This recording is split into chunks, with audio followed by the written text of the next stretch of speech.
खबरें ये आ रही हैं कि बांग्लादेश पाकिस्तान और मुसलमानों के खिलाफ नैरेटिव रखने वाले इंडियन जर्नलिस्ट अर्नब गोस्वामी की महाराष्ट्र के एक थाने में जबरदस्त छितरौल जारी है।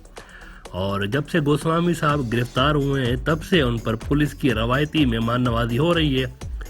इसका इजहार उन्होंने कुछ दिन कबल खुद भी किया था कि महाराष्ट्र पुलिस मुझे बहुत ज्यादा मार पीट रही है। ये याद रहे कि इन पे ये छितरौल इसलिए नहीं हो रही कि इन्होंने बांग्लादेश के लोगों को कैंसर कहा था, और ना ही इसलिए हो रही है कि इन्होंने पाकिस्तान को मुसलसल आतंकवाद से जोड़े रखा, बल्कि इन पे ये छितरौल इसलिए हो रही है कि इन्होंने उदय ठाकरे जो कि शिवसेना के लीडर हैं, इनको मुसलसल तंग करके रखा था। और इससे पहले शिवसेना के ही एक लीडर राज ठाकरे को भी इन्होंने बीजेपी के कहने पे परेशान किए रखा था, लेकिन तब वो शिवसेना के हाथों बच गए थे। लेकिन अब शिवसेना ने इन्हें जवाब देने का फैसला कर लिया हुआ है। इसके अलावा महाराष्ट्र पुलिस ने एक और बीजेपी समर्थक कंगना रनावत, जिन्होंने भी बीजेपी के कहने पे उदय ठाकरे के खिलाफ मुहिम चालू की हुई थी, उनको भी मुंबई पुलिस ने नोटिस दिए हुए हैं। लेकिन वो डर के मारे नहीं जा रहे पुलिस स्टेशन, ना ही उन्होंने नोटिस का कोई जवाब दिया हुआ है। और उद्धव ठाकरे, ये जो क्रूरता और ये जो आतंक है, अच्छा हुआ ये मेरे साथ हुआ, क्योंकि इसके कुछ मायने हैं। तुझे क्या लगता है कि तूने फिल्म माफिया के साथ मिलके मेरा घर तोड़ के मुझसे बहुत बड़ा बदला लिया है? आज मेरा घर टूटा है, कल तेरा घमंड टूटेगा। ये वक्त का पहिया है, याद रखना, हमेशा एक जैसा नहीं रहता। और मुझे लगता है कि तुमने मुझ पर बहुत बड़ा एहसान किया है, क्योंकि मुझे पता तो था कि कश्मीरी पंडितों पे क्या बीती होगी। आज मैंने महसूस किया है, और आज मैं इस देश को वचन देती हूँ कि मैं सिर्फ अयोध्या पे ही नहीं, कश्मीर पे भी एक फिल्म बनाऊंगी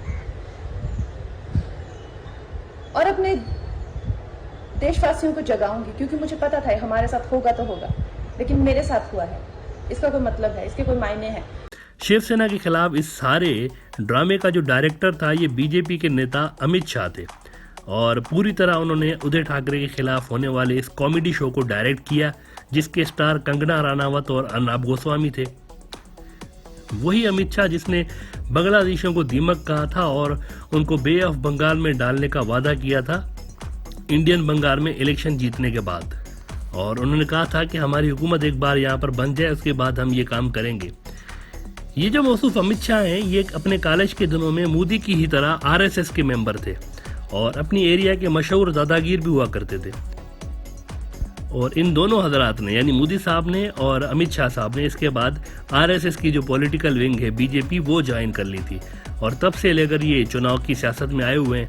लिहाजा आरएसएस और बीजेपी के अलावा कोई और तंजीम हिंदुत्व के नजरिए के तहत आगे बढ़े, ये इनको मंजूर नहीं, इसीलिए इनका शिवसेना से फटा जारी है।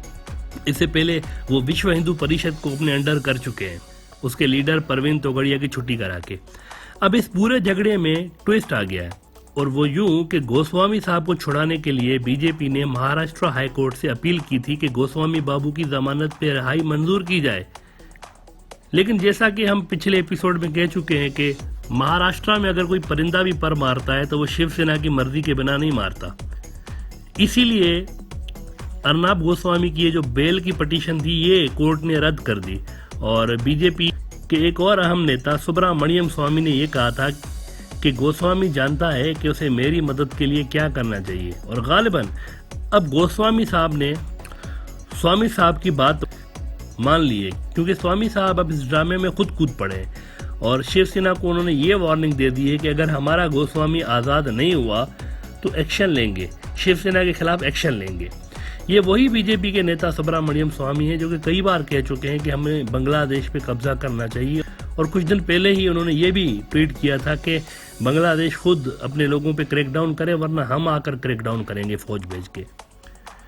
स्वामी साहब को मोदी जी का गुरु भी माना जाता है और आरएसएस के कट्टर समर्थक भी हैं, लेकिन आरएसएस में डायरेक्टली इसलिए नहीं है क्योंकि स्वामी साहब को नेता बनना है और उनको मिनिस्टर बनना था, लेकिन आरएसएस इलेक्शन की सियासत नहीं कर दी, इसीलिए स्वामी साहब मजबूरन आरएसएस की जो पॉलिटिकल विंग है बीजेपी, उसमें शामिल हो गए।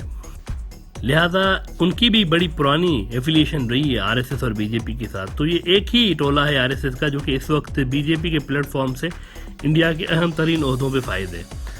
तो जैसा कि हमने आपको बताया कि गोस्वामी साहब की थाने में चित्तरोल हो रही है और उन्होंने खुद कहा कि पुलिस मुझे फिजिकली मार रही है और मेरे बेटे को भी बड़ी ज़बरदस्त चपेड़ें पड़ी हैं, जिस पे शिवसेना के समर्थकों का कहना है कि आप ऐसे काम करते ही क्यों हैं कि इसके बाद आपको चाटे पड़ें।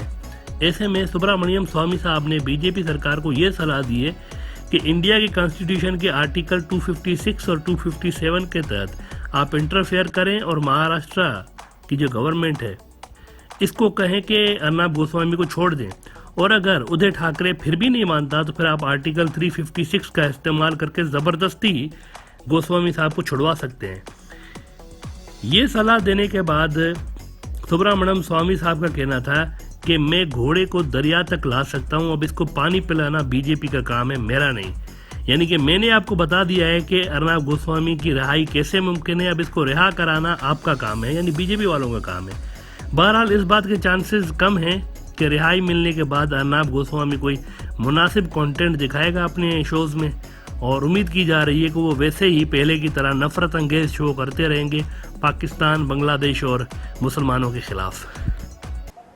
Within Assam, they're sucking the blood out of our country. Why should we suffer?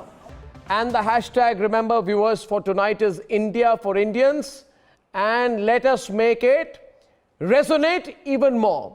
All the pseudos who are questioning us for our position on Rohingyas should read this report. It is the interim report of the Committee for the Protection of Land Rights, submitted for the people of Assam, Government of Assam report. This tells you the story of what Bangladeshis have done to Assam. I will read out a little bit, viewers. Illegal Bangladeshis work on government land like vultures. I'm not saying it, this report is saying it. Illegal Bangladeshis, like swarms of ants, have spread to every nook and corner of Assam. I'm not saying it, the report is saying it. Illegal Bangladeshis have targeted Hindu Hotros in Assam. I'm not saying it, this report is saying it. Bangladeshis are Bangladeshis. And they have grown and expanded